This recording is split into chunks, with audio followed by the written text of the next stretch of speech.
అబద్ధాల్లో Oscar award తీసుకున్న psycho Jaganmohan Reddy నిన్న ఒక ప్రెస్ మీట్ పెట్టాడు. ఆయన ఆ ప్రెస్ మీట్లో 2.0 అంట, అంటే యాక్చువల్గా పిచ్చి జగన్మోహన్, సైకో జగన్మోహన్, దానిలో 2.0 జగన్మోహన్ అంటే ఒకసారి ఆలోచించండి.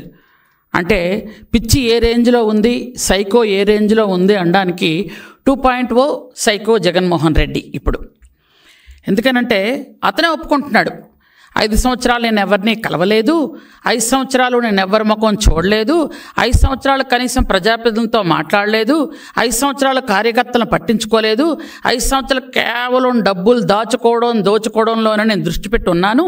ఇప్పుడు అలా కాదు, ఇప్పుడు జగన్మోహన్ రెడ్డి 2.0 అంటే ఇంకా దోచుకోవడం ఎలాగో నేను మీకు చూపిస్తాను, కాబట్టి ఇప్పుడు అందరినీ కలుస్తాను అని చెప్తున్నాడు ఆయన. అసలు అతనికి నాకు తెలిసి మతి సరిగా పనిచేయదు. ఎందుకనంటే ఆయన ఆత్మలతోని వాళ్ళ నాన్నతోని మాట్లాడుతూ ఉంటాడు. మనకెప్పుడు తెలిసిన విషయమే, ఎందుకంటే గత చాలా సంవత్సరాలుగా మనం వింటున్నాం, చూస్తున్నాం. అయితే ఆయనకి ఏంటంటే 4 సార్లు ముఖ్యమంత్రి చేసిన అభివృద్ధి సంక్షేమాన్ని 2 కళ్ళు ముందుకు తీసుకెళ్తున్న పరిపాలనా దక్షుడిగా పేరు పొందిన శ్రీ గౌరవ ముఖ్యమంత్రి వర్యులు నారా చంద్రబాబు నాయుడు గారిని విమర్శిస్తున్నాను అని కూడా ఒంటి మీద తెలివి లేకుండా మతి భ్రమించి మాట్లాడుతున్న ఒక మనిషి, మానసికంగా పూర్తిగా జబ్బు పడిపోయిన మనిషి గురించి మాట్లాడాలంటే నాకు జాలేస్తుంది. యాక్చువల్గా అసలు ఏమని మాట్లాడాలి అర్థం అవడం లేదు. ఎందుకనంటే ఆ పాపం ఆ మందులు పనిచేయడం లేదేమో అని నాకు చిన్న అనుమానం కూడా ఉంది. లండన్లో తెచ్చుకునే మందులు పనిచేయడం లేదు, పోను సరే ఇంక వేరే హాస్పిటల్కి వెళ్ళాలంటే డబ్బులు లేవేమో, కానీ నేను ఒక పని అయితే చేయగలుగుతాను.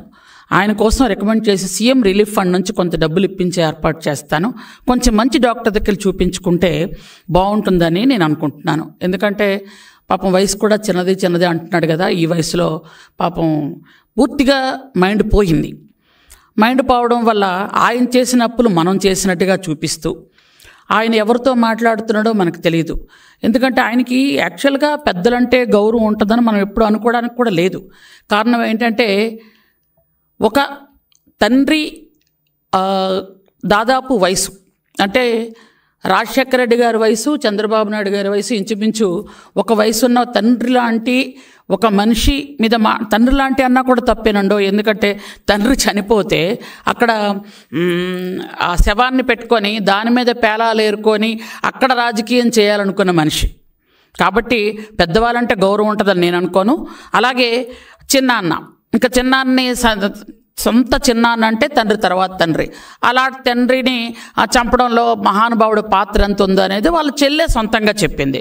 కాబట్టి ఆయనకి పెద్దలంటే భయం భక్తి ఉంటుందని కానీ మనం ఎప్పుడైతే అనుకోవడానికి లేదు. కాబట్టి ఎందుకంటే ఇవన్నీ చూస్తూ ఉంటే మనిషికి మతి పనిచేయట్లేదని క్లియర్గా అర్థమవుతుంది మనకి. ఎందుకనంటే ఏప్రిల్ మేలలో 20,000 కోట్ల రూపాయలు అప్పు చేసినటువంటి ఈ పెద్ద మనిషి అప్పు చేసిన వెంటనే ఎలక్షన్ వచ్చేసింది. ఆ డబ్బులు ఏం చేశారయ్యా మీరు? ఎవరికి పంచారు? తాడేపల్లి కొంపలో వేశారా? తాడేపల్లి కొంప కట్టారా? మీరు యాక్చువల్గా చెప్పాలంటే ఆంధ్రప్రదేశ్లో ఉన్నటువంటి డబ్బంతా గత 5 సంవత్సరాల్లో దాదాపు 20 సంవత్సరాలని ఆంధ్రప్రదేశ్ నెట్టేసి మీరు చేస్తున్న పని ఏంటి?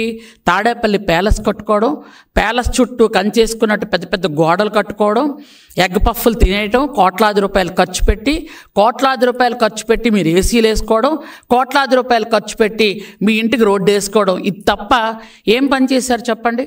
పోలవరం నిధులు మింగేశారు, అమరావతి నిధులు మింగేశారు, అలాగే డోక్రా మహిళ నిధులు మింగేశారు. చివరికి చిన్న చిన్న గ్రామ పంచాయతీ గ్రామ సచివాలయాల నిధులు కూడా మింగేశారు. సర్పంచుల అకౌంట్లో పడాల్సిన డబ్బులు కూడా మీ అకౌంట్లో వేసుకొని మింగేసినటువంటి పెద్ద తిమింగలాలు మీరేమో మంచి గురించి, అభివృద్ధి గురించి, మా చంద్రబాబు నాయుడు గురించి మాట్లాడే అర్హత ఏమీ మీకు లేదనడానికి నేను కాదు, రాష్ట్రంలో ఏ చిన్న అబ్బాయినైనా అడిగినా చెప్తారు. ఎందుకంటే ఈయనకు మతి పోయింది అని. నిన్న మాట్లాడతాడు ఆయన. ఒక విలేకరు ఎవరో పాపం అడిగారు, సార్ మీరు మళ్ళీ అసెంబ్లీకి వెళ్తారా అని. నేను అసెంబ్లీకి రావాలా వద్దో మీరు వెళ్ళి స్పీకర్ గారిని అడగండి, ఆ రెండు మాటలకు ఏమైనా సంబంధం ఉందా అండి? నిజం చెప్పండి. ఇప్పుడు మీకు అర్థం అట్లా ఆయన పిచ్చోడని. పాప విలేకరు ఏదో అడిగారు, మీరు అసెంబ్లీకి వెళ్తారా లేదా? వెళ్తాను అంటే ఎస్, వెళ్ళంటే నో అని చెప్పాలి. ఇలా స్పీకర్ గారిని అడగంటే అర్థం ఏంటి? స్పీకర్ గారిని ఎందుకు అడగాలి? అంటే పాపం ఎంత మతిపోయిందో చూడండి. అంటే 6 నెలలు అధికారంలో లేకపోతే సైకో జగన్మోహన్ రెడ్డి చిప్పు మొత్తం పోయింది. అంటే ఎంత పాపం, ఒంట్లో బాగోలేని మనిషిని మనం ఏదైనా అనాలంటే నాకు పాపం అనిపిస్తుంది.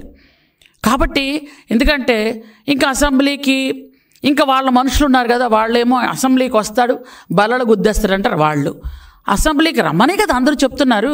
అసలు నేను గెలిపించింది దేనికి?